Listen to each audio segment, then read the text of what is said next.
BNP ক্ষমতায় গেলে সেনাবাহিনীকে কখনোই রাজনৈতিক স্বার্থে ব্যবহার করতে দেয়া হবে না বলে জানিয়েছেন দলটির চেয়ারম্যান তারেক রহমান। বলেন, ফিরিয়ে দেয়া হবে সেনাবাহিনীর হারানো গৌরব। রাজধানীর একটি হোটেলে সামরিক বাহিনীর অবসরপ্রাপ্ত সদস্যদের সাথে মতবিনিময় সভায় তিনি একথা বলেন।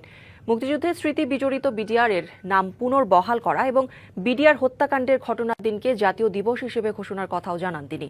এ সময় সামরিক বাহিনীর সদস্যরা জানান, আর কখনো গুম, খুন, আয়নাঘরের সঙ্গে সম্পৃক্ত হতে চান না তারা। এ সময় বিডিআর হত্যাকাণ্ড, হতাহত সেনা সদস্যদের সুবিচার, বিগত আওয়ামী লীগ শাসনামলে গুম, নির্যাতিত শহীদ ওসমান হাদি হত্যাকাণ্ডের বিচার সহ বিভিন্ন দাবি তুলে ধরেন অবসরপ্রাপ্ত সামরিক বাহিনীর সদস্য ও হতাহতদের স্বজনরা।